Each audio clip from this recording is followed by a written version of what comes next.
Il est l'heure de décrypter l'actualité économique vue de la rédaction d'Ecofin Télévision. Bienvenue à toutes et à tous dans l'essentiel de l'économie sur votre chaîne. Nous allons aborder ces jours trois sujets essentiellement. Tout d'abord, c'est ce que beaucoup pourraient qualifier d'un pari de la terre. En République démocratique du Congo, la saison agricole 2025-2026 a été officiellement lancée par le président de la République, Félix Antoine Tshisekedi. La RDC, justement, souvent qualifiée comme un scandale géologique, pourrait-elle devenir le grenier de l'Afrique avec des millions d'hectares de terres fertiles? Le pays possède tous les atouts nécessaires pour prétendre à ce statut.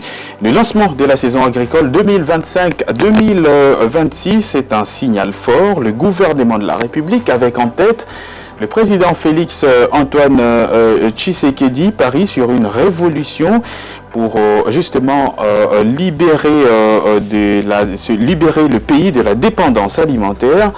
Mais entre les intentions politiques et les réalités du terrain, le chemin reste encore parsemé de plusieurs embûches.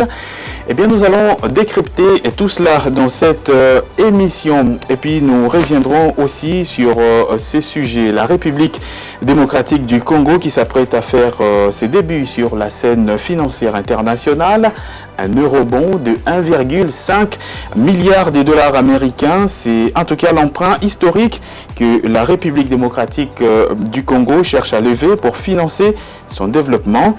Mais dans un contexte justement dans un contexte des taux d'intérêt élevés, cette opération est-elle une chance unique de moderniser le pays ou un risque qui pourrait alourdir la dette des générations futures de la RDC? Dans cette émission, nous allons décrypter les opportunités, les dangers et les enjeux justement de cette décision qui pourrait changer l'avenir économique du pays à tout jamais. Et puis, nous irons au Lualaba, dans le sud de la République démocratique du Congo. Le succès de cette province dérange-t-elle en RDC, mais surtout sous Fifi Masuka, depuis plusieurs semaines maintenant. Des campagnes que l'on pourrait qualifier de diabolisation se multiplient, notamment à travers les réseaux sociaux, alors que la province se positionne depuis plusieurs années maintenant comme un modèle de développement en République démocratique du Congo. Qui en veut au leadership de cette province? Nous allons parler de tout cela dans cette émission. Voilà donc ce qui constitue l'essentiel des sujets qui vont être abordés tout au long de cette émission. Bienvenue à toutes et à tous, une fois de plus, dans l'essentiel de l'économie. Et pour développer l'ensemble de ces sujets, je ne suis pas seul sur ce plateau, comme d'habitude, accompagné de Igor Biwaka. Bonjour et bienvenue.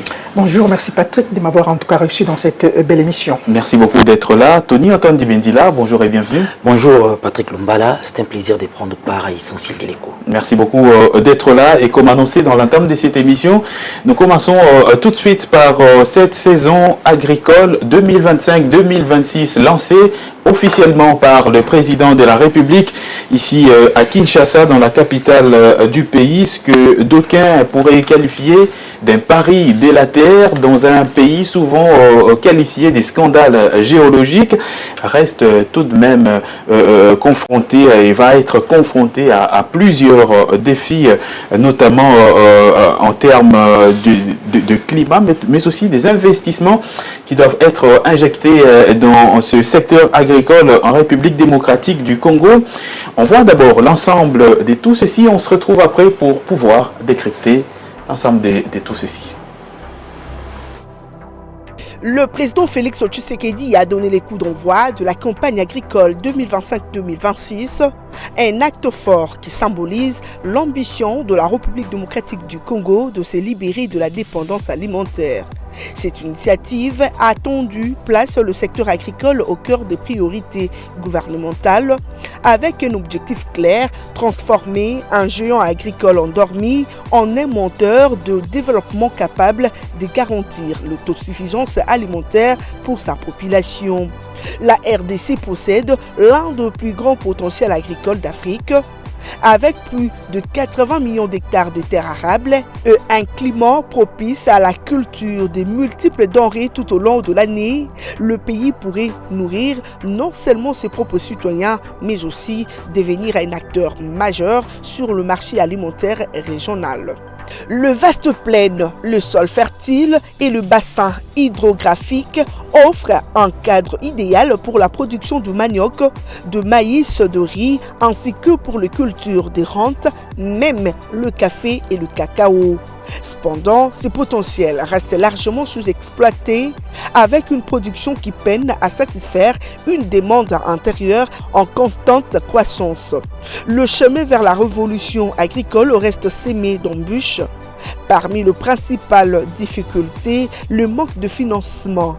L'accès au crédit pour les agriculteurs, en particulier les petits exploitants, demeure un obstacle majeur. Le conflit armé et l'instabilité de certaines provinces de l'Est du pays perturbent la production agricole et l'acheminement de produits, exacerbant la crise alimentaire dans ces régions. Le mauvais état de route et des ponts rend le transport de récoltes de champs au marché onéreux et inefficace, ce qui cause d'énormes pertes en post-récolte. L'absence de champs de froid et de lieux de stockage adéquats aggrave le problème. La majorité des agriculteurs utilisent encore des méthodes traditionnelles, ce qui se traduit par de rendements faibles et une productivité limitée. Le manque de formation et d'encadrement technique constitue un frein à la modernisation du secteur. Le lancement de la campagne agricole est un signal positif, mais sa réussite dépendra de la mise en œuvre de politiques solides et d'un engagement durable, soutiennent plusieurs observateurs. La RDC doit non seulement investir dans la production, mais aussi dans la transformation, le stockage et la distribution. La création de chaînes de valeur locales, la mise en place de partenariats publics-privés et la sécurisation de zones de production sont des étapes incontournables. L'objectif de l'autosuffisance alimentaire n'est plus qu'une simple aspiration, il est devenu un impératif de souveraineté pour la RDC. La campagne agricole 2025-2026 pourrait marquer un tournant décisif, posant le jalon d'une sécurité alimentaire pérenne et d'une prospérité partagée pour tout le Congolais. Rebonjour Tony-Antoine Dibendila. Bonjour. Merci beaucoup une fois de plus d'être là. Alors le président de la République a officiellement lancé la semaine dernière, en fin de semaine dernière, la saison agricole 2025-2026. Alors les promesses de cette nouvelle saison agricole sont en tout cas ambitieuses pour le pays. À quoi peut-on s'attendre? Je crois que cette nouvelle campagne agricole 2025-2026 suit une logique. Je crois que le président Tshisekedi a toujours défendu et ce qu'il a toujours qualifié de la revanche du sol sur les sous-sols. Et nous croyons, je pense que la logique est en train de se poursuivre. Il reste cohérent dans cette démarche, mais simplement les politiques publiques mises en place dans les secteurs agricoles jusque-là n'arrivent pas à satisfaire totalement. Les politiques publiques. Les politiques publiques mises en place n'arrivent pas à satisfaire totalement parce qu'en réalité, on sait que plusieurs forums, bien avant cette campagne, du secteur agricole bien entendu, et des forums étatiques, comme par exemple les forums agri-business et autres, insistent sur le fait qu'il faut créer un cadre, les possibilités pour que les privés viennent investir dans les secteurs agricoles congolais. Parce qu'il faudra rappeler que le potentiel agricole en RDC est énorme. C'est-à-dire, le climat est favorable, nous avons le climat équatorial et tropical qui permettent à ce qu'il y ait diversité des cultures. Nous avons un réseau hydrographique important, nous avons plus de 80 millions de terres arables cultivables qui peuvent jusqu'à faire nourrir plus de 2 milliards de personnes. Le Congo, c'est juste plus ou moins 100 millions d'habitants. C'est-à-dire que nous un terre cultivable peut faire manger plus de 20 fois le nombre de Congolais actuels. C'est-à-dire l'ensemble de l'Afrique et même au-delà. Mais ça, c'est ce qu'on a toujours dit. Oui, ça reste jusque-là sur papier. Voilà, les potentiels, les potentiels, il a. Les potentiels, il a, il est visible et réel. Mais maintenant, c'est à nous de surmonter les défis. Parce qu'il faudrait préciser qu'à côté de ces potentiels, il y a des défis énormes. Nous avons des défis en termes d'infrastructure. On sait que les routes des dessertes agricoles manquent véritablement, même des routes pour atteindre les centres de consommation pour les agriculteurs. Nous savons que les agriculteurs ont un accès limité au financement. Il n'y a pas assez d'investisseurs dans les secteurs. Ils ont un accès limité aux matériels aratoires. Nous avons d'ailleurs vu les chefs de l'État remettre des matériels aratoires aux agriculteurs, justement pour répondre à ces besoins qui est présent. Il y a un problème des semences. Nous savons qu'il y a eu des semences, mais ces semences-là, en grande partie, ne sont pas produites. Ici au Congo, ça doit venir de l'étranger. C'est-à-dire que il y a un ensemble de choses qu'il faudra en tout cas mettre en place pour encourager les secteurs privés, parce que l'État lui-même ne peut pas rendre plus compétitif les secteurs agricoles congolais. Parce que nous savons également qu'aujourd'hui... Parce que de toutes les façons, ce n'est pas à l'État de cultiver, c'est à lui de mettre en place des conditions... Des conditions qui peuvent permettre aux privés de s'intéresser à ces secteurs. Mais lorsqu'on regarde des prêts, même des produits agricoles, parfois et très largement on importe, ça vient de l'étranger. Mais est-ce que logique, est-ce crédible que les Congo, avec son potentiel agricole, arrivent à importer les produits agricoles de l'étranger, parfois à partir des pays qui ne font pas le poids en termes du potentiel. C'est-à-dire qu'il faudrait qu'il y ait plus d'investissement dans le secteur agricole. Il faudrait que l'État congolais, à un niveau, c'est-à-dire que mettre vraiment en place des conditions adéquates pour que, justement, les privés s'y intéressent, apportent des capitaux frais qui peuvent booster ces secteurs pour qu'enfin nous puissions atteindre la revanche du sol sur les sous-sols. Parce que j'ai été étonné, ça m'a d'ailleurs fait rire il n'y a pas longtemps. J'ai vu un post après la cérémonie du lancement de la campagne agricole 2025-2026, je vis dans les réseaux sociaux certains posts où on qualifie les chefs de l'État d'artisans la sécurité alimentaire, de l'autosuffisance alimentaire. Mais comment on peut déjà appeler les chefs de l'État l'artisan de l'autosuffisance alimentaire alors qu'on est en train de se battre pour se diriger vers l'autosuffisance alimentaire? Donc parfois ça fait rire, mais c'est une réalité. Les gens continuent à croire, on y croit, continuer à espérer, et espérons justement que les dernières réformes, et même parce qu'il y a également, il faudra souligner le fait que l'État veut revoir les codes agricoles, et la loi qui régit les secteurs agricoles congolais, pour qu'il y ait plus d'investissements et que nous puissions véritablement aller vers l'autosuffisance alimentaire. Effectivement, Igor Biwakaratoni a épinglé un certain nombre de choses, notamment en ce qui concerne aussi le cadre juridique. Alors, ça c'est un aspect, mais j'aimerais qu'on puisse revenir notamment sur les allocations que l'État lui-même consacre à ces secteurs de l'agriculture. Lorsqu'on regarde dans le budget, par exemple, exercice 2025, les crédits budgétaires alloués au secteur de l'agriculture ne représentent pas ce que devaient être les ambitions du pays dans ces secteurs-là. Vous savez, Patrick Lumbala, au-delà même des allocations budgétaires, permettez-moi de revenir d'abord sur quelques principes fondamentaux et même de base qui régulent, n'est-ce pas, le secteur de l'agriculture en République du Congo.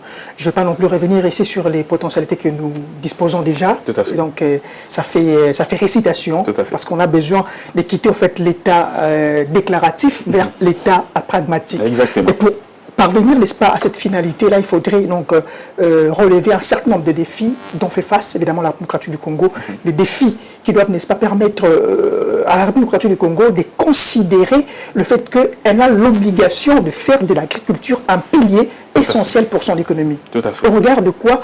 Au regard, évidemment, on l'a dit ici, les défis tendant évidemment à l'autosuffisance alimentaire. C'est le premier défi. Pourquoi la plupart des pays à vocation agricole cultive? Puisque déjà même la loi dont on a fait évocation ici, mais la République démocratique du Congo comme étant un pays à vocation agricole. Et ça, personne ne peut le récuser, personne ne peut le contester.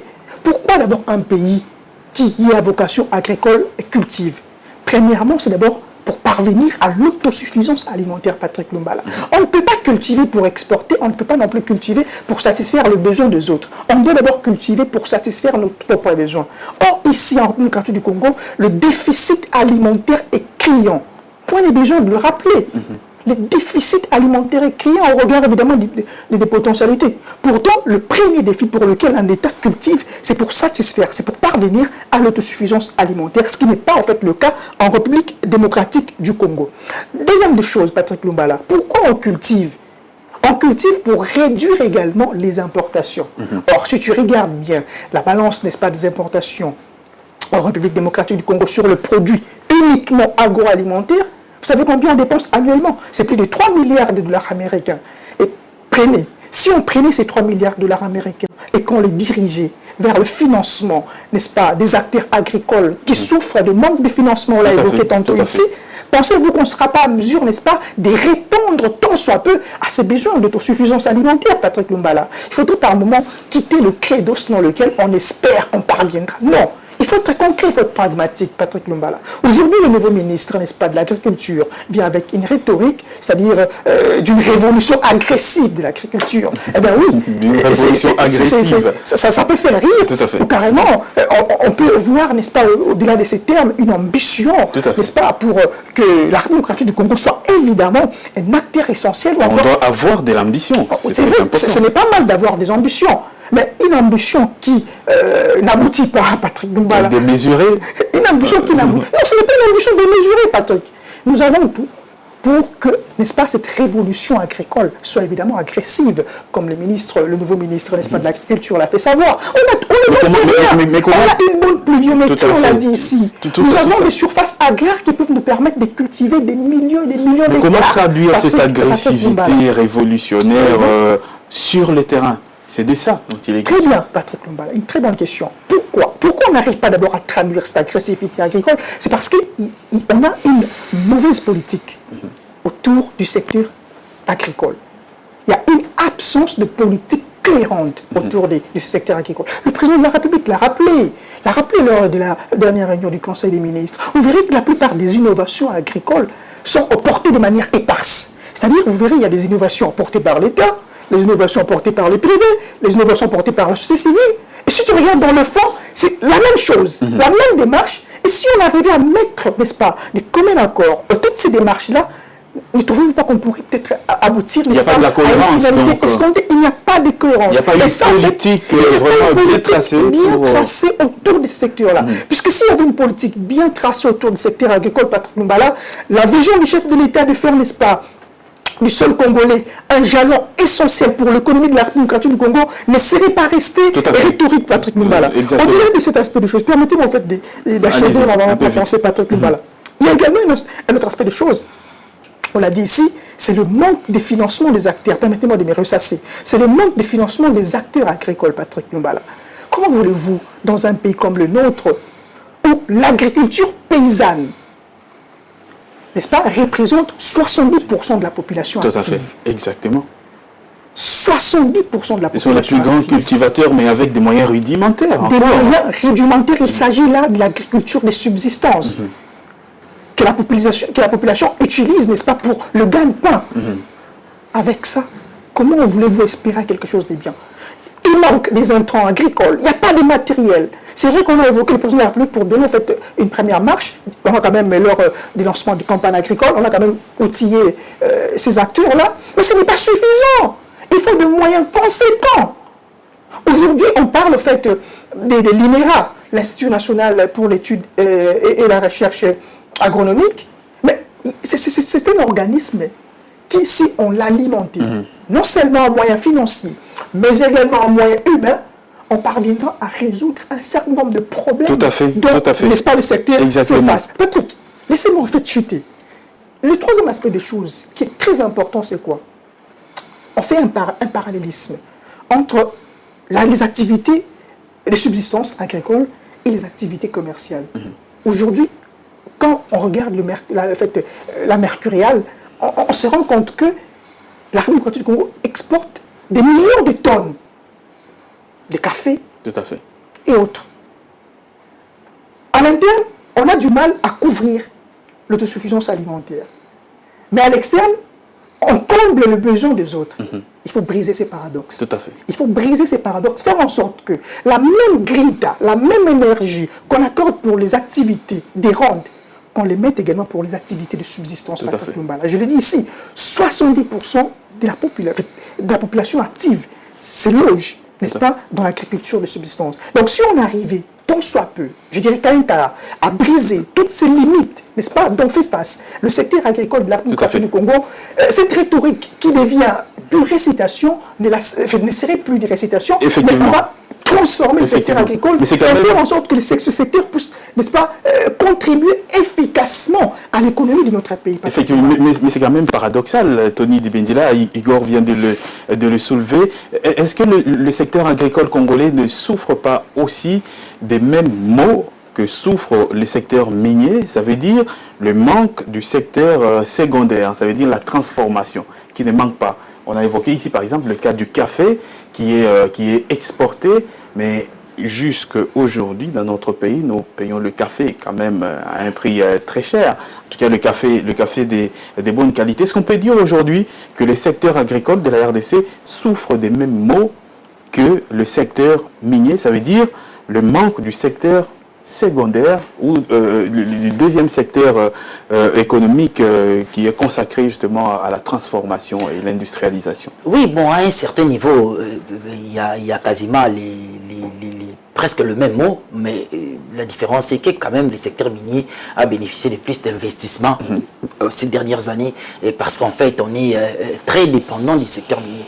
Mais après, pour insister sur ces faits-là, c'est aussi une question de volonté politique, des visions et des orientations, de ce que nous voulons véritablement de faire pour ces secteurs. Mais jusqu'à ce jour, la question de l'agriculture, mais ça date d'il y a longtemps. On évoque la modernisation de notre secteur agricole. Chaque année, il y a la campagne agricole qui est lancée. Mais qu'est-ce que ça représente véritablement en termes même des exportations? Il y a exportation, oui, mais faisons la balance. Qu'est-ce que les exportations agricoles congolaises représentent face par exemple aux exportations minières? C'est-à-dire qu'on est quasiment rien du tout. C'est-à-dire que on est aujourd'hui très dépendant, mais il fallait au moins que les revenus du secteur minier, par exemple, permettent à ce que d'autres secteurs soient relancés. Et c'est ça d'ailleurs le plaidoyer de plusieurs experts en la matière. Il faut aujourd'hui, avec le bon minier, que nous puissions développer en même temps le secteur agricole, ce qui n'est pas fait. Mais tout à fait, parce que justement, la dépendance à un seul secteur, ça impacte fortement l'économie nationale, parce que déjà dès que les cours des matières premières bougent à l'international ou baissent à l'international, on les ressent dans nos recettes, dans nos recettes publiques. On ne sait pas comment rebondir ailleurs, alors que les secteurs agricoles représentent véritablement. Et donc je crois que j'avais ici évoqué la question de la revanche du sol sur les sous-sols.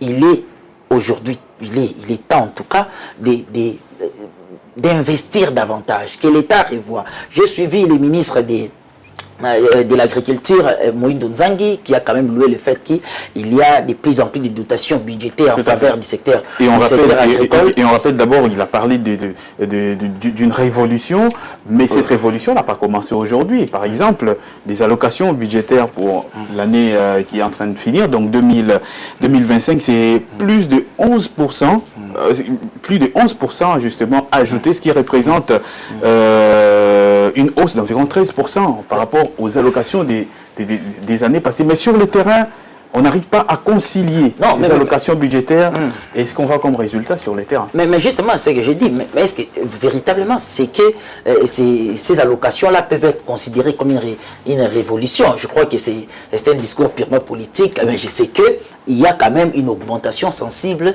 des dotations à l'égard du secteur agricole. C'est là, en tout cas, traduit véritablement la volonté de la gouvernance Tshisekedi. Même si ça reste encore insuffisant. Ça reste insuffisant.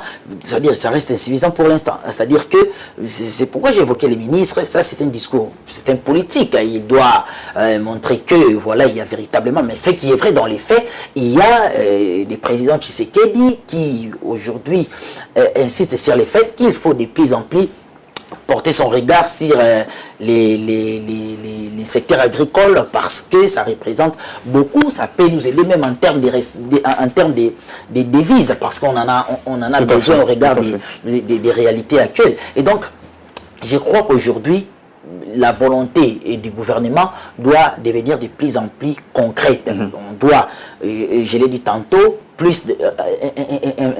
verser plus d'investissements dans les secteurs agricoles, espérer que les infrastructures soient construites, qu'il y ait plus d'énergie pour favoriser également la conservation de ces produits agricoles, parce que lorsqu'on récolte, il faudra quand même stocker, ça demande des infrastructures importantes, ça demande de l'énergie, ça demande des routes, des desserts agricoles, et ça demande aussi que les agriculteurs aient assez de moyens matériels et financiers pour facilement accéder au marché, c'est-à-dire au centre de consommation, d'abord au niveau national, parce que nous représentons un marché important. Ici en RDC, nous sommes un marché important. Tout à fait. Nous-mêmes d'abord, nous représentons un marché important. Et après, on verra comment également augmenter nos exportations. Il y a déjà des efforts, prenons en termes d'exportation. Nous avons suivi les ministres du Commerce extérieur, interdire par exemple la double taxation. C'est-à-dire les produits agricoles congolais qui doivent aller à l'étranger, principalement les cacaoyers, les cafés, les agriculteurs doivent payer des taxes auprès de l'OCC. C'est-à-dire qu'alors on a besoin de ces exportations-là, parce qu'on a besoin de devises. Et effectivement, Igor Buaka, on va terminer avec vous sur ces sujets. On parle du secteur agricole, mais on sait qu'un secteur agricole sans infrastructures qui vont avec, c'est quasiment voué à l'échec. Et aujourd'hui, on sait que la RDC, d'abord, on a déjà du mal à avoir la connectivité entre les pays. On sait que le pays a plusieurs provinces et chaque province a pratiquement sa spécificité en termes d'agriculture qu'on peut capitaliser. Mais ces infrastructures qui manquent, est-ce qu'on ne devrait pas commencer par là, par les infrastructures, avant d'en arriver à cette intensification révolutionnaire du secteur agricole? Oui, c'est l'une des options, vous l'avez dit. Si vous regardez, on n'a quasiment pas, n'est-ce pas, d'infrastructures agricoles, de routes, n'est-ce pas, de dessertes agricoles sont quasi inexistantes en République démocratique du Congo, ou carrément dans un état défectueux, aberrant, complet. Et ça fait en sorte que, n'est-ce pas, le secteur ne puisse pas, évidemment, éclore, comme on est en train, en fait, de les souhaiter ou encore de l'insinuer. Et c'est l'une des contraintes de base. Mais pourtant, on ne manque pas, en fait, des possibilités, encore, n'est-ce pas, des potentialités à cet égard, Patrick Lumbala. Nous l'avons tantôt ici évoqué, qu'il y avait un cadre légal qui existait depuis 2011, la loi, n'est-ce pas, agricole. La loi agricole qui, évidemment, a institué un certain nombre je dirais, des dispositions qui peuvent, si on les mettait vraiment en application, aider les secteurs, n'est-ce pas, de l'agriculture à évoluer, Patrick Lumbala. Mais malheureusement, on s'est rendu compte que, au regard, n'est-ce pas, de l'évolution du contexte, il y a nécessité de réactualiser, n'est-ce pas, cet écosystème légal en République démocratique du Congo. C'est même ce que le président de la République a demandé, n'est-ce pas, aux membres du gouvernement, de parachever l'écosystème agricole de la République démocratique du Congo. Et pour parachever cet écosystème légal, il faudrait également ajouter d'autres innovations beaucoup plus percutantes, Patrick Lumbala. On ne peut pas parler de l'agriculture, n'est-ce pas? On ne peut pas parler de l'agriculture sans préalablement de moyens de financement parallèles, Patrick Lumbala. Même quand vous évoquez l'histoire des infrastructures agricoles, là, mais si vous n'avez pas un fonds nécessaire, n'est-ce pas, pour financer la rénovation, la construction, n'est-ce pas, de ces infrastructures agricoles, pensez-vous que vous pouvez en fait alimenter les secteurs? C'est néant. Or, Dans la législation de 2011, il est institué à l'article 56 qu'il y a la mise en place d'un fonds, un fonds de développement, n'est-ce pas, agricole en République démocratique du Congo. Est-ce qu'il existe? Mais voilà le plus grand problème. Lequel fonds n'a jamais été matérialisé. Il est resté entre les lignes des articles de la loi. C'est ça en fait le plus grand problème de notre pays. On a des initiatives, des très belles initiatives qu'on accouche uniquement sur papier, qu'on n'arrive pas à matérialiser. Et on est par moments des abouliques, permettez-moi l'expression. Depuis 2011, c'est quand même incroyable. C'est incroyable, voilà. Voyez-vous. Donc il faudrait, n'est-ce pas, activer des mécanismes pragmatiques au-delà des sempiternelles rhétoriques que nous utilisons. Tout à fait. Et on est fatigué, justement. Faire en sorte que la vision du chef de l'État, celle, n'est-ce pas, de la revanche du sol sur le sous-sol, eh bien, ça accomplisse quand même, Patrick. On espère que ça va s'accomplir d'une manière ou d'une autre, et on aura donc compris que le secteur agricole congolais reste donc face à plusieurs défis au-delà de l'annonce ou du lancement de la saison agricole 2025-2026. Les défis restent énormes et on espère que le gouvernement va s'y atteler pour pouvoir effectivement et parlant des défis, Patrick Lumbala, vous savez, l'un des défis, oui, je sais, on chute déjà, l'un des défis encore, Patrick Lumbala, on a lancé la campagne agricole l'année dernière, l'année passée. Est-ce qu'on en a fait les bilans? C'est ça le plus grand problème. Est-ce qu'on en a fait les bilans? Si je prends l'exemple du Burkina Faso, la campagne agricole de 2024 s'est achevée avec, n'est-ce pas, 6 millions de tonnes de production. En République démocratique du Congo, il y a un manque de transparence, Patrick Lumbala. Tout à fait. En termes également de résultats des campagnes agricoles. En termes de chiffres également. Il faudrait que nous puissions également arranger de ces côtés-là. Ça fera en sorte que le secteur soit beaucoup plus attractif, non seulement pour les nationaux, mais également pour les étrangers. Voilà, ce message est donc parvenu dans les oreilles du ministre en charge de l'agriculture, Moïse Donzangi. Mettez à notre disposition des chiffres. Nous en avons besoin pour justement l'édification de l'ensemble de la population congolaise. Donc le secteur reste confronté à plusieurs défis et le gouvernement congolais, on l'espère, va s'y atteler pour pouvoir arriver à cette autosuffisance alimentaire tant recherchée en RDC. Et on change de chapitre tout de suite pour aborder autre chose. C'est en tout cas une véritable révolution dans la finance de la République démocratique du Congo, le pays qui s'apprête donc à faire ses débuts sur la scène financière internationale et surtout en ce qui concerne le marché de la dette. Un eurobond de 1,5 milliard de dollars américains. C'est en tout cas l'emprunt historique que le pays cherche à lever sur le marché financier international pour financer effectivement son développement. Quelle opportunité, danger et enjeu. On voit tout cela dans cet élément et on se retrouve après pour en parler.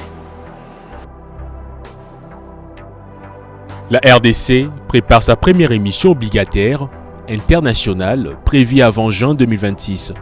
L'opération qui servira à financer ses infrastructures et renforcer sa connectivité intervient dans un contexte de taux d'intérêt mondiaux élevés et de dette publique encore soutenable, inférieure à 20% du PIB. La RDC s'apprête à émettre 1,5 milliard de dollars américains en eurobonds pour financer des infrastructures prioritaires et améliorer la connectivité nationale. Les processus d'émission annoncés fin août 2025 par le ministre des Finances Dodo Fwamba Koundé pourrait s'achever avant le 30 juin 2026. Il intervient dans un contexte où les taux d'intérêt mondiaux demeurent élevés entre 4,25% et 4,50% aux USA et autour de 2,15% en Europe. Ces conditions pourraient alourdir le coût de l'emprunt pour la RDC si les taux restent inchangés au moment de l'émission de l'eurobond. Le ministère des Finances envisage de recruter deux institutions bancaires, l'une internationale et l'autre locale, ainsi qu'un cabinet international comme conseiller juridique pour encadrer cette opération de levée des fonds. Cette situation aura de l'impact direct sur la dette du pays, dont l'encours au quatrième trimestre 2024 s'élève à 13,168 milliards de dollars américains, selon le bulletin trimestriel de la dette publique produit en avril 2025 par le ministère des Finances. Cette dette représente 18,49% du produit intérieur brut contre 59% en moyenne en Afrique subsaharienne. Ces ratios restent largement en dessous de la limite autorisée dans la communauté économique et monétaire d'Afrique centrale, CEMAC, qui est de 70%. Ces dettes restent donc contrôlables et soutenables. Cependant, le coût élevé de charges d'intérêt constitue un risque à long terme qui pourrait peser sur le remboursement de la dette. En avril 2025, l'agence de notation financière Moody's a confirmé la note B3 avec perspective stable pour la RDC. Cette notation place le pays dans la catégorie spéculative, ce qui traduit un signal de prudence et reflète un risque non négligeable pour les investisseurs. L'évolution de cette notation pourrait donc influencer la perception du risque chez des investisseurs désireux de souscrire à cet eurobond. L'opération permettra à la RDC de diversifier ses sources de financement et de se positionner sur les marchés internationaux à travers une dette de maturité plus longue. Les fonds mobilisés devraient être affectés à des projets structurants dans le domaine des infrastructures. Pour plusieurs analystes, le succès de cette opération dépendra moins du volume levé que de la transparence dans l'allocation des ressources et du suivi rigoureux de projets. Pour la RDC, cette première émission constitue donc une étape de crédibilisation financière à l'international. Rappelons que le pays avait déjà envisagé en 2015 une première émission d'eurobonds. Les projets n'avaient finalement pas abouti. La relance de l'initiative en 2025 soulève plusieurs interrogations. Quelles seront les conditions financières de l'émission? Le taux d'intérêt proposé, maturité et structure de remboursement s'inscrit-elle dans un plan plus large de levée des fonds sur les marchés internationaux? Et surtout, quel impact aura-t-elle sur l'évolution de la dette publique congolaise? En attendant d'avoir des réponses concrètes, ces premiers eurobonds pourraient représenter une étape clé pour l'accès du pays aux marchés internationaux.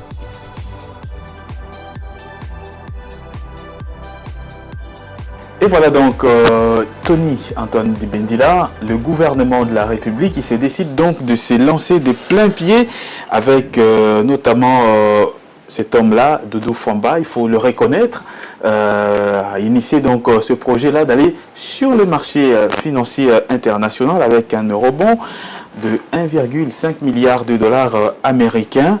D'abord, pour l'ensemble des téléspectateurs qui nous suivent, de quoi s'agit-il? En fait, il faudra rappeler un fait, c'est-à-dire que depuis un temps, le gouvernement de la RDC voudrait diversifier ses sources de financement. Et donc, dans ces processus de diversification des sources de financement, il y a notamment ces eurobonds. Eurobonds, il faut rappeler que c'est une obligation, c'est-à-dire eurobonds ou euro-obligation, c'est une obligation émise par un État qui lui permet d'élever les liquidités, c'est-à-dire des fonds pour financer les projets de développement, peut-être payer aussi ses dettes, et ainsi de suite. Et donc, l'État congolais s'est rendu compte qu'il était aujourd'hui capable, en tout cas, d'émettre ces eurobonds et espérer élever des fonds à l'international, sur les marchés financiers internationaux, à travers les investisseurs institutionnels pour financer ces vastes projets de développement à l'interne. Mais après, il y a à regarder de plus près, il faudra aller en profondeur dans ce qui se passe dans cette opération, financière, parce qu'il y a également, il faudra le dire, des risques. Il y a des risques que cette euro-obligation échoue. Il y a des risques, évidemment, parce que déjà, nous savons qu'il y a la gouvernance financière en RDC. Ces dernières années, il faudra insister, il y a quand même des réformes importantes, et des améliorations axées sur la gouvernance financière, la transparence, la discipline budgétaire. Ce sont des atouts qui ont d'ailleurs permis à la RDC d'avoir un regard, de bénéficier des notes positives auprès des agences de notation internationales, mais aussi de bénéficier de la confiance des bailleurs des fonds multilatéraux qui ont quand même, nous l'avons vu récemment, nous avons pu vider et c'est une donne importante parce que pour que cet eurobond réussisse, il doit y avoir la crédibilité. La crédibilité, justement, c'est-à-dire nous avons fini le programme de la FEC, FRD, on a bénéficié. Et actuellement, d'ailleurs, on est en train de suivre le programme avec les FMI qui pourrait nous apporter jusqu'à près de 3 milliards de dollars américains. C'est-à-dire que aujourd'hui, la RDC a une certaine crédibilité en termes de gestion financière. Mais après, les rebonds, il y a aussi des risques que cela échoue. J'ai pu échanger avec certains analystes financiers qui ont relevé certains points. Par exemple, il faudrait garder de près la fiscalité de notre pays. Jusque-là, la capacité est faible. La capacité fiscale est faible. On rappelle que sur 100 millions d'habitants, seulement 100 000 sont voilà, donc la capacité payent régulièrement. Voilà, donc la capacité fiscale est faible. Et puis il faut pointer aussi notre dépendance au secteur minier. Nous l'avons dit tantôt. Déjà, cela pourrait en fait envoyer des alertes auprès des investisseurs du genre, est-ce que s'il y a au moment où les RDC lèvent des fonds à travers les rebonds, est-ce que le pays sera capable de rembourser au cas où les cours des matières premières perturbés à l'international. Et avant d'arriver même au remboursement, mais est-ce que le pays sera capable de rediriger cet argent-là dans des véritables secteurs rapporteurs tout à fait, parce qu'il y a aussi la question de la corruption qui pèse. On sait que le président Tshisekedi a lancé plusieurs... a montré une directive, c'est-à-dire qu'il fallait combattre efficacement la corruption. Il y a des réformes qui sont en cours. Par exemple, on attend déjà l'érection prochaine d'un parquet financier. Les projets ont été approuvés par le gouvernement. On est vraiment en plein pied vers l'érection de ces parquets, justement pour renforcer la lutte contre la corruption qui aujourd'hui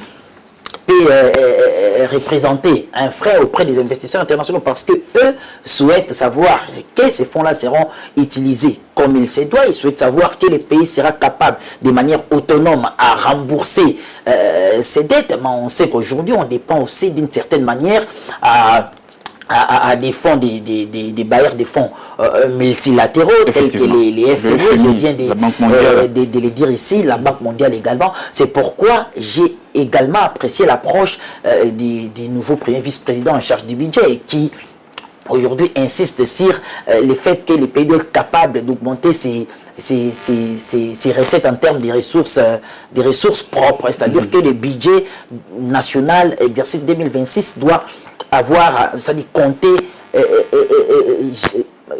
principalement sur des ressources propres liées, des seulement penser à des financements qui peuvent venir auprès des bailleurs multilatéraux. Effectivement, d'où également le lancement de la facture normalisée qui va apporter davantage. Alors, Igor Biwaka, on parle justement du lancement des 7 eurobonds. En des termes très clairs pour nos téléspectateurs, il s'agit quand même d'une dette que la RDC va devoir contracter sur les marchés internationaux avec cet eurobond qui intervient à un moment où les taux d'intérêt mondiaux sont vraiment élevés. Est-ce une décision judicieuse ou on va dire un risque financier qui n'aurait pas dû être pris en ce moment? Vous savez, Patrick Lumbala, c'est une question beaucoup plus pertinente dont la réponse s'apparente de manière positive mais également négative. Alors, l'avantage c'est quoi dans l'émission, n'est-ce pas, de cet eurobond à hauteur de 1,5 milliard de dollars américains et que, n'est-ce pas, c'est un pas vers la crédibilité financière du pays à l'échiquier international. Ça, c'est un pas. Il faut te rappeler, il s'agit en fait d'une première émission obligataire, pas de la République démocratique du Congo. Ça prouve insuffisant parce que quand même des efforts ont été entrepris à l'interne pour que nous puissions KNKA assainir quand même l'écosystème financier de notre beau pays, au regard évidemment d'un certain nombre d'éléments parasitaires qui ont longtemps mimé, n'est-ce pas, le pays, qui ont fait en sorte que, n'est-ce pas, nous ne puissions pas bénéficier des financements des institutions internationales, dont la Banque mondiale, le FMI. Vous savez, le portefeuille que la Banque mondiale dernièrement a donné à la population du Congo, c'est près de 2 milliards de dollars américains. Et là, maintenant, on se dirige avec le FMI, avec 2 programmes économiques à hauteur de 3 milliards de dollars américains, ce qui prouve à suffisance quand même. Tous ces moyens-là, il faudrait vraiment que nous puissions en avoir, sans fait l'avantage. Mais le hic, c'est à quel niveau, Patrick Lumbala? Il faudrait, on l'a évoqué ici, il faudrait une transparence, n'est-ce pas, dans l'allocation des ressources et de ces fonds que nous allons recevoir. Pourquoi? Parce que si on prend le mobile pour lequel d'ailleurs on a émis cet eurobond, c'est pour rénover les infrastructures prioritaires en République démocratique du Congo. Exactement. Mais surtout, assurer la connectivité routière. Vous savez, la République démocratique du Congo, c'est un pays en termes de quels les provinces sont enclavées. Donc, pour parvenir, n'est-ce pas, au désenclavement, n'est-ce pas, du territoire national, d'où il faudrait connecter, n'est-ce pas, les provinces à l'échiquier interne. Cela va fluidifier le commerce. Là, je parle en termes d'avantages qu'aura en fait cette incidence positive, n'est-ce pas, de ces financements, au travers évidemment de la connectivité, n'est-ce pas, des territoires au niveau interne. Il y aura la fluidité commerciale. Regardez un peu les produits. Si je prends seulement l'exemple du Congo central. Le Congo central, c'est une province qui produit énormément. Tout à fait. Il y a des maniocs qui sont produits là-bas, il y a beaucoup d'autres produits agricoles. Mais il y a des difficultés que ces produits-là, n'est-ce pas, arrivent à Kinshasa. On regarde premièrement d'abord le tas d'effectuer, n'est-ce pas, des routes, mais également par moment des taxes, des impôts démesurés que l'on fixe. Et par conséquent, ça fait en sorte que, n'est-ce pas, que ces produits-là, quand ils arrivent ici à Kinshasa, ces produits-là sont beaucoup plus chers. Pourtant, si on avait également diversifié, n'est-ce pas, les sources d'évacuation de ces produits agricoles à Kinshasa, on avait les trains, par exemple, on avait un boulevard lagunaire, c'est-à-dire qu'on peut transférer d'autres produits à travers le fleuve, la mer, etc. Vous pensez que cet eurobond, l'argent qui sera justement levé au travers de cet eurobond, permettra d'arriver à financer l'ensemble. C'est l'objectif pour lequel d'ailleurs on est mis. Tout ça. On l'est mis. Je l'ai dit ici tantôt, je l'ai rappelé, Patrick Lumala, c'est pour financer les infrastructures prioritaires. Quelles sont les infrastructures prioritaires en République démocratique du Congo, Patrick? Si on regarde bien, on crie du jour au lendemain que nous n'avons pas de routes. On crie du jour au lendemain qu'il n'y a que des routes que nous avons. Il faudrait donc diversifier même les voies de circulation en République démocratique du Congo. On avait parlé des lignes téléphériques, ici. Où en sommes-nous avec le projet? On avait parlé des transports fluviaux. Où en sommes-nous avec ces projets-là? Donc déjà, il y a des projets, il y a des très bons projets. Des très bons projets que les autorités en tout cas mettent en place, mais c'est moi qui manque de financement. Alors si, pour avoir, n'est-ce pas, un peu de revenus, un peu de moyens pour financer ces projets, qu'il faudrait recourir, n'est-ce pas, à l'émission obligatoire des 1,5 milliard de dollars américains, si c'est une option favorable, oui, c'est vrai, on peut l'accepter. C'est vrai que c'est une dette. Donc, à l'avenir, comme vous l'avez dit tantôt, ça va un tout petit peu, en fait, juguler. Vous avez rappelé sur le taux d'intérêt directeur. Je prends le taux d'intérêt directeur des États-Unis d'Amérique. Ils sont à 4,25, 4,50%. Donc c'est déjà énorme. Ça prouve à suffisance que déjà aujourd'hui la dette publique en RDC est estimée à plus de 10 milliards de dollars américains. Donc avec cette dette-là qui va s'ajouter, donc ça va s'accumuler. Mais donc, ça risque d'alourdir aussi. C'est vrai, c'est ça en fait, les risques. C'est en fait les risques. Ça risque d'alourdir. Mais il n'y a pas d'État qui n'a pas de dette. Tous les États du monde, Patrick, j'ai toujours dit, sont endettés. Ça c'est généralement l'argument de ceux qui aiment s'endetter. Non, seulement en fait, qui s'est sourire, mais seulement en fait, parce qu'il y a par moments des gens qui, n'est-ce pas, mettent, je ne sais, une conception, je dirais, par moments draconienne autour, n'est-ce pas, de très attendre. Pourtant, c'est possible, ça, pour un État de s'endetter et pour parvenir, n'est-ce pas, à la concrétisation de certains projets prioritaires qu'il a besoin, en fait, de concrétiser. Tony Antoine Bendila, on sait que la réussite de cet eurobond sera, en tout cas, un message fort envoyé par la RDC à la communauté internationale que voilà, nous sommes désormais un pays crédible. Est-ce que vous pensez que les investisseurs aujourd'hui, parce que l'émission d'un eurobond de 1,5 milliard de dollars américains, ce n'est qu'une émission. Il faut maintenant que les gens viennent acheter ces obligations sur les marchés internationaux. Est-ce que la RDC aujourd'hui dispose d'une image crédible qui peut pousser les investisseurs étrangers justement d'acheter ces obligations sur le marché financier international? Mais aujourd'hui, revenir sur l'image de la RDC à l'international en termes de sa gouvernance financière, c'est, je crois que la réalité est sur la table. Nous avons, j'ai évoqué ici l'agence Audi, la notation internationale, Moody's, pardon, qui a très bien noté, a accordé la RDC une note favorable, c'est-à-dire que les perspectives sont bonnes. Et il y a également, j'ai évoqué les partenaires multilatéraux tels que la Banque mondiale et FMI.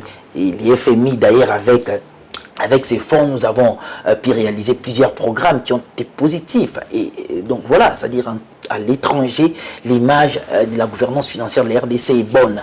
L'image est bonne et maintenant après, nous devons renforcer cette image par des réformes qui doivent continuer à aller dans le sens de rendre beaucoup plus transparente la gestion des finances publiques, renforcer la discipline budgétaire, continuer à apporter des réformes telles que vous l'avez souligné ici, la facture normalisée pour renforcer les recettes publiques, les recettes propres ici à l'interne. Et donc, ces éléments-là vont continuer à améliorer la qualité de l'image de la gouvernance financière congolaise à l'international. Donc aujourd'hui, je crois que si la RDC s'est dit est capable de mettre une obligation, c'est-à-dire de vouloir s'endetter sur les marchés internationaux, parce que ce n'est pas donné à n'importe quel pays d'estimer être capable de pouvoir s'endetter à l'international, parce que lorsque certains entendent l'endettement d'un État, ils disent que voilà, on n'a rien, c'est pourquoi on part endetté, mais c'est un processus tout à fait normal. Il faut quand même souligner, Tony Dibendila, qu'aujourd'hui, la dette de la RDC est réputée soutenable. Igor l'a dit, 10 milliards de dollars américains. Avec cet eurobond, est-ce qu'on ne risque pas de se retrouver dans un scénario où on aura une dette insoutenable pour le pays, avec notamment les taux d'intérêt appliqués mais il faudra se rendre compte. Si déjà le gouvernement a annoncé avec pompe cette émission de l'eurobond, c'est parce que justement, c'est en quelque sorte, je dirais, une fierté en quelque sorte. C'est-à-dire que on ne prête qu'aux riches, on ne prête pas aux pauvres.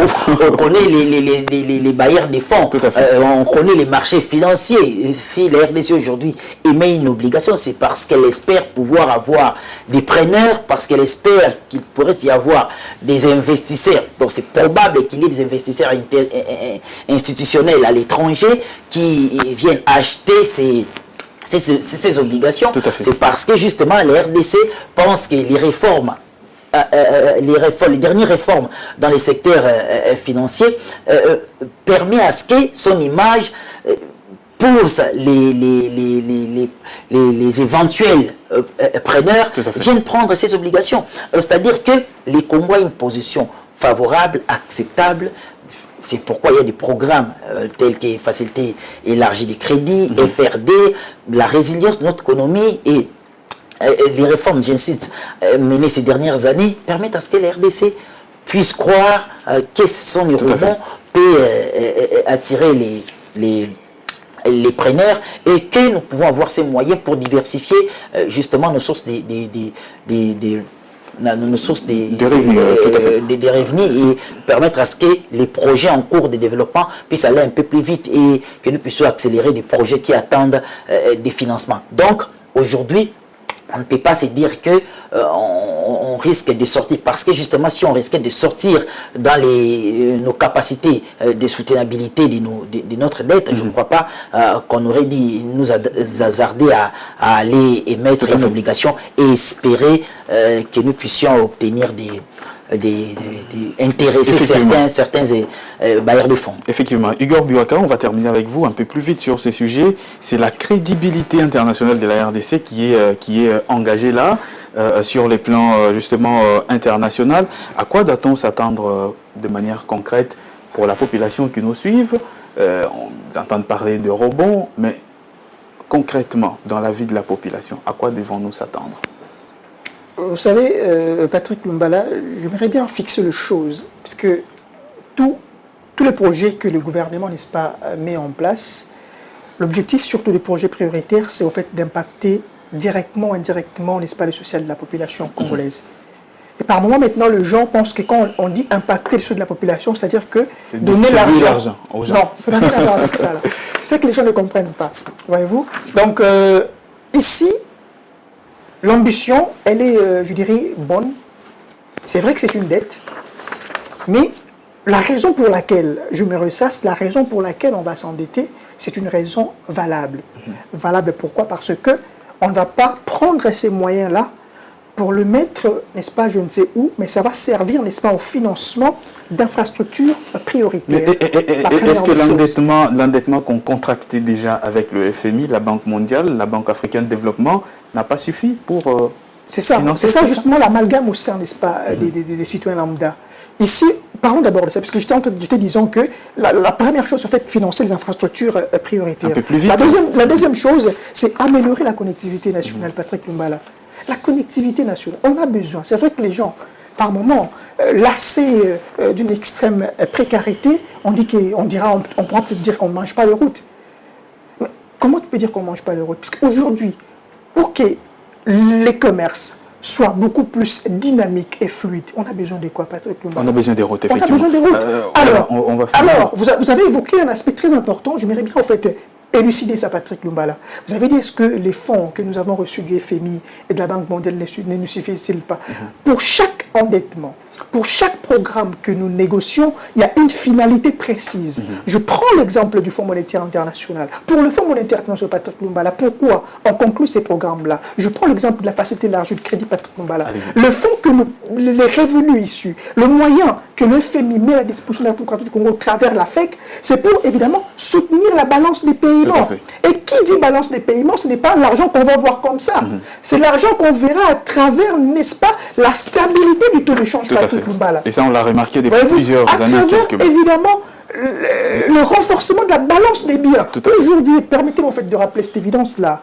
Si on regarde bien notre conjoncture économique, n'est-ce pas, la dernière semaine, à la 3e semaine du mois d'août, on se rend compte que la balance des biens, n'est-ce pas, s'est affichée excédentaire avec 9,7 milliards de dollars américains. Mais on a toujours décrit ici le fait que notre balance commerciale était toujours déficitaire. Mais au travers, pourquoi cela nous arrête? C'est parce qu'il y a au moins, on a quand même contracté un programme, et lequel programme permet de soutenir tant soit peu la balance des paiements, permet en fait de renforcer la balance également commerciale et autres. Et pour la Banque mondiale, Patrick Lumbala, permettez-moi en fait de chuter là-dessus. Pour la Banque mondiale, vous avez vu en fait le 4 axes. C'était 4 ou 5, si je m'abuse, c'est ma mémoire est bonne, les 4 axes qui ont constitué l'enveloppe que la Banque mondiale a donnée à la République du Congo, une enveloppe de près de 2 milliards de dollars américains. Il y avait des projets structurés, il y avait des projets comme Inga 3, Patrick Lumbala. Il y avait des projets d'assainissement des villes. Il y avait beaucoup d'autres projets, Patrick Lumbala. Voyez-vous? Donc on peut dire qu'il faut partager les objectifs. Il faut savoir sur quoi on s'est endetté. Chaque endettement les finalités pour lesquelles on s'est endetté. Et voilà, ça permet en fait à la population qui nous suit de comprendre en fait le contenu autour duquel la République du Congo s'endette, même s'il le faut, comme on l'a dit ici, mobiliser nos propres ressources, n'est-ce pas, internes, capables en fait, de soutenir d'autres projets prioritaires. On ne peut pas toujours indéfiniment dépendre de l'extérieur. Il faut également sur le plan interne renforcer nos capacités de mobilisation de ressources internes, question également de financer par nous-mêmes et pour nous-mêmes les projets prioritaires dont nous avons besoin ici. Merci beaucoup Igor Buaka pour cette mise au point ô combien importante pour l'ensemble des téléspectateurs qui nous regardent en ce moment. Nous avons pratiquement consommé l'ensemble presque de nos minutes, mais on va essayer quand même d'aborder notre dernier thème un peu plus rapidement avec cette question: le succès du Lualaba dérange-t-il? Depuis quelques semaines maintenant, une campagne que l'on pourrait qualifier de diabolisation se fait notamment au travers des réseaux sociaux, et cette dernière tend à montrer ce qui ne marche pas, comme dans toute œuvre humaine justement, dans la province du Lualaba. Mais de quoi s'agit-il exactement? Le succès des Fifi Masuka dérange-t-il autant? Eh bien, on voit tout cela et on se retrouve après pour essayer d'en parler. Alors que les réseaux sociaux sont le théâtre d'une campagne de critique visant la gouverneure Fifi Masuka, la réalité sur le terrain dans la province du Lualaba offre un contraste saisissant. Au-delà des polémiques qui émergent, souvent liées à des questions de compétences du gouvernement central, le bilan de la gouverneure révèle une transformation en profondeur de la province depuis sa prise des fonctions. L'une des récentes controverses concerne le tas de la route nationale numéro 39, notamment dans la zone des Luilou, dans les territoires de Muchacha. Cette situation a fait l'objet d'une récupération politique, alors même que la réhabilitation de cette route vitale relève de la responsabilité du gouvernement central et non de la province. La gouverneure Fifi Masuka ne dispose pas de fonds ni du pouvoir nécessaire pour entreprendre un tel chantier. Fifi Masuka a initié de nombreux projets d'infrastructure pour moderniser la province. La capitale provinciale, Kolwezi, a vu ses voiries se transformer avec la réhabilitation et la construction de routes qui fluidifient la circulation et facilitent les échanges économiques. De nouvelles infrastructures publiques ont également été inaugurées, notamment des hôpitaux et des centres de santé qui améliorent l'accès aux soins pour la population, ainsi que des écoles modernes qui contribuent à un meilleur cadre d'apprentissage pour le jeune. La gouverneure a mis l'accent sur le développement économique et social du Lualaba. 2 initiatives ont été lancées pour attirer les investissements privés et renforcer l'écosystème minier, moteur de l'économie locale. Sur le plan social, des programmes d'accès à l'eau potable et à l'électricité ont été mis en œuvre dans plusieurs localités, améliorant considérablement les conditions de vie des habitants. Ces efforts ont positionné le Lualaba comme un modèle de gouvernance locale. La controverse récente sur la réhabilitation de la route nationale numéro 39, qui relève de la compétence du gouvernement central, a détourné l'attention de ces réalisations concrètes. Cependant, pour de nombreux observateurs, le travail accompli par Fifi Masuka Saini parle de lui-même. En s'appuyant sur une vision de développement claire, elle a su transformer le Lualaba et en faire une province dynamique et en plein essor. Et voilà donc Tony Antoine Dibendila, on vient de le voir dans cet élément, on parle notamment des Luilou où on reproche le gouvernement provincial du Lualaba de ne pas réhabiliter la route sur Lulu, mais on rappelle quand même que c'est une nationale numéro 1 qui relève de la compétence exclusive du gouvernement central. Mais pourquoi autant s'acharner sur le gouvernement provincial du Lualaba de Fifi Masuka? Bon, je crois que y a une chose. Il faudra déjà souligner que on est tous observateurs de cette campagne de diabolisation, bien entendu. Et il y a un fait. Comprenez une chose. La diabolisation est partie par des artistes de Lubumbashi. Tout à fait. Des TikTokers, comme on les appelle. Voilà, donc c'est-à-dire que des TikTokers, des Lubumbashi dans le Haut-Katanga, tout à fait, n'ont pas vu les boom miniers dans le Haut-Katanga, mais ils ont quand même vu les boom miniers au Lualaba, une province tout à fait voisine, avec des mêmes potentialités similaires. Maintenant, ils n'ont pas diabolisé la gouvernance de celui qui a passé plusieurs années d'ailleurs là-bas, Kaboula qui est au banc de touche, bon, on sait qu'il se bat pour revenir. D'ailleurs, certains de ces TikTokers-là sont proches de ces ex-gouverneurs-là, selon certaines sources. Ils n'ont pas vu, c'est-à-dire que les bouts miniers là-bas, c'est-à-dire que pourrait donc le Haut-Katanga est bien gouverné, alors que les réalisations prouvent le contraire. Et le voient les Lualaba. Et ils se mettent à diaboliser Fifi Masuka qui a des réalisations concrètes. Jamais depuis que les Katanga, l'espace Katanga là existe, il y a un aéroport international, des standards qui sont en train d'être construits par Fifi Masuka à Saini. Je ne reviens pas sur la réalisation des bâtiments administratifs, des écoles, des hôpitaux. Il fallait voir les villages du Congrès, des Kolwezi. Je ne reviens pas sur les routes, j'ai une très longue liste ici. Mais est-ce qu'il y a des routes à la fois construites et qui sont en construction? Et puis les gens oublient un fait. Les Lualaba, c'est quasiment, c'est plus vaste que la Corée du Nord. C'est plus de 121 000 km². La Corée du Nord, c'est 120 000 km². Les Lualaba est plus vaste que l'Érythrée, que le Malawi. Mais lorsqu'il y a des actes qui se posent dans un espace qui représente une telle superficie et que ces ouvrages-là ont un impact significatif et ne sont guère des gouttes dans l'océan. Donc des ouvrages qui ont de l'impact et de l'envergure à travers la République, c'est-à-dire qu'il y a des actes qui se posent. Et maintenant, on parle des artistes de Lubumbashi. Dénoncer, je dis ok, vous avez le droit. Mais est-ce qu'il n'y a pas des minerais dans le Haut-Katanga? Est-ce que, je ne prends pas les gouverneurs qui fait l'intérim, mais il vient d'arriver il y a quelques mois. Tout à fait. Martin Il y a Martin Kazembe, il est là depuis quelques mois.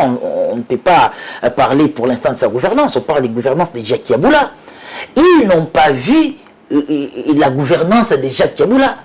Mais il faudra, on dit, il faut d'abord voir la paille qui est dans son œil pour critiquer la poutre qui est dans l'œil de l'autre. Mais on rappelle que parmi ces TikTokers, il y a aussi des jeunes de loi là-bas. Mais qui ont pris relais après, Tout à fait, mais d'où la question justement que je vais poser par contre à Igor Biwaka. Est-ce qu'il y a une main noire derrière? Le succès du loi là-bas sous Fifi et Masuka dérange-t-il autant? Je voudrais rapidement répondre à cette question avant qu'Igor la un peu plus vite. C'est-à-dire qu'il y a à regarder les profils des personnalités qui relaient avec pompe cette campagne. On sait quasiment dire d'où est-ce qu'elle vient. On parle d'une main noire. Mais regardez plusieurs personnalités proches de Moïse Katumbi. Il relaie, par exemple, cette campagne-là avec pompe parce que... Mais est-ce qu'on peut comparer la gouvernance de Fifi Masuka, qui n'a été gouverneur effectivement que depuis 2021, après le départ de Richard Mouyej. Donc de 2021 à 2025, on parle de Fifi Masuka comme s'il avait été à la tête de la province pendant 10 ans, ou près de 10 ans, comme Moïse Katumbi. Mais ses réalisations sont largement supérieures à quelques routes, d'ailleurs, des types chinois construits dans les Katanga. Donc, je crois qu'aujourd'hui, la main noire est évidente et c'est un cercle d'individus qui portent rancune et qui sont des haineux et qui veulent remettre en cause les actions assez louable de Fifi Masuka Saini Marie-Thérèse. Tout à fait. Igor Biwaka, oui, le succès de Fifi Masuka dérange-t-il autant jusqu'à le chercher sur les plans leadership, on ne l'a pas trouvé, et là maintenant on utilise les TikTokers. Ou soit on peut dire qu'il y a une récupération politique. Évidemment, dans ce que les TikTokers faisaient. Et certainement, Patrick Lumbala. D'ailleurs, vous m'avez pris le mot de la bouche. Vous savez, Patrick, Fifi Masuka Saini, c'est un acteur politique. Aujourd'hui, c'est presque dans toute la République démocratique du Congo que lorsqu'on parle de là-bas, et tout le monde est unanime sur le progrès, n'est-ce pas, du développement qui est en train d'être réalisé dans cette province. Vous savez, c'est une récupération politique, ça c'est vrai. Pourquoi? Parce que le là-bas, ce n'est pas n'importe quelle province. C'est une province d'ailleurs dont la superficie, on l'a rappelé ici, c'est 121 308 km². C'est plus que d'autres pays en Afrique et même à l'échiquier international. Mais comment voulez-vous, à l'issue d'une gouvernance de moins de 5 ans, que Masuka Saini transforme systématiquement, complètement cette province? Par quelle magie, Patrick Lumbala? C'est ce que les gens ne comprennent pas. Il s'agit là d'une campagne de diabolisation contre les efforts liés à l'élan du développement qui est en train d'être ensoufflé par Fifi Masuka Saini. On ne parle pas de la personne. Moi, j'ai toujours dit, Patrick, je ne parle pas de la personne. Je vois les réalisations. Tout à fait. Regardez les réalisations qui sont en train d'être effectuées dans cette province-là. Regardez le niveau des infrastructures routières. Regardez les infrastructures qui sortent même des terres. Patrick Mbala. C'est vrai, ce n'est pas suffisant. Parce que le là-bas n'est pas seulement Kolosi. C'est vrai que ce n'est pas suffisant. Puisque le là-bas, il y a des zones où il y a quand même la précarité. Et ça, c'est une évidence, on doit se le dire. Voyez-vous? Et Fifi Masuka ne peut pas, en un coup de baguette magique, transformer le là-bas. Ce qu'il est en train de faire, c'est salutaire. Tout à fait. Et jamais je trouve que c'est même une opportunité, par, n'est-ce pas, ces gags, pour dire que je suis, je ne sais quoi, lui, etc. Fifi Masuka. Visite Luilou. Fifi Masuka, ce n'est pas en fait une autorité qui reste, ce n'est pas une bureaucrate, c'est une technocrate. Déjà même, vous allez vous rappeler, Patrick Lumbala, quand le président de la République avait reçu le gouverneur de province, l'objectif était clair. descendez sur les gouverneurs de terrain, Tout à et fait. non pas des gouverneurs de bureau. Effectivement. C'est d'ailleurs ça que Fifi Masuka fait, Patrick Lumbala. Regardez un peu ces randonnées. Après, justement, sa mission diplomatique, n'est-ce pas, au Qatar, Tout à fait. elle est revenue au Lualaba. Elle a visité le Lualaba profond. Il y a en fait le village de Wansela, où elle a rendu visite, n'est-ce pas, aux communautés locales. Ce sont des zones très reculées de la province. Des zones qui se trouvent à des millions de kilomètres du Lualaba, Patrick Lumbala. Le Lualaba, Mutanja, par exemple, où est en train d'être érigé des hôpitaux généraux, des références modernes. Où est en train d'être érigé des écoles, comme l'école de Kangiri à Loboudi, Patrick Lumbala. Et aujourd'hui, on rappelle que dans la province du Lualaba, les jeunes de Fungurome, c'est une zone aussi reculée de la province. Voilà. Aujourd'hui, les jeunes étudiants n'auront pas besoin de se rendre forcément à Kolwezi ou à Lubumbashi pour étudier. Des grands professeurs vont désormais commencer à venir donner cours à Fungurome. Donc, Patrick, pour dire que l'élan de développement est là. a trouvé la province du Lualaba était une province quasiment inexistante qui n'avait absolument rien. Une province abandonnée. Abandonnée à son triste sort. Mais quand elle est venue, elle a pris les commandes de cette province, Patrick Lumbala. Elle a initié des projets qui aujourd'hui ne plaisent pas, n'est-ce pas, à ces acteurs politiques qui sont derrière, n'est-ce pas, cette vague des campagnes acéphaliques pour ternir les efforts impulsés. Nous allons arrêter cette émission par là. Chef de l'État, tout à fait. Félix-Antoine Tshisekedi. Je voudrais rapidement, parce qu'on évoque, un peu rapidement, on évoque la question de l'huile. Je voudrais rapidement revenir sur les réalisations des Fifi Masuka à l'huile. Mais malheureusement, on est quasiment à la fin de l'émission. On rappelle que c'est dans le territoire des Muchacha. Voilà, donc il y a eu plusieurs réalisations. Un territoire également fortement transformé. Et là, on ne montre pas. Ah voilà, donc il y a eu plusieurs réalisations, il y a des constructions des bâtiments administratifs, il y a eu des projets d'érection des forages, des centres de traitement d'eau, des santé notamment. Il y a des centres de santé, des écoles, il y a plusieurs projets à Louilou. Et il y a d'autres projets qui sont en cours de réalisation. Mais là, ils n'en parlent pas. Et il faut rappeler que c'est la purement route politique. Tout à fait. Merci Tony. Mais ce ne sont pas ces caricatures-là qui vont décourager l'effort, n'est-ce pas, de transformer la province de Labaka, Fifi Masuka, conformément à la vision effectivement, il faut donc préciser. Tout à fait. Et il faut rappeler également que la route de Louilou, dont il est question notamment sur les réseaux sociaux, c'est une route dont la réhabilitation relève du gouvernement central, parce qu'il s'agit de la nationale numéro... On va chercher les numéros, mais quand même ça reste une route nationale dont la réhabilitation reste l'apanage du gouvernement central. Voilà, on va arrêter cette émission par ici parce que nous avons beaucoup consommé le temps qui nous était imparti. Merci beaucoup Tony Dibindila. Merci Patrick. Merci beaucoup Igor Biwaka. Merci à toi Patrick. Et merci à vous également d'avoir suivi cette émission. Le prochain rendez-vous est donc pris pour demain pour d'autres analyses de l'actualité économique et financière vue de la rédaction de Ecofin Télévision. À très vite.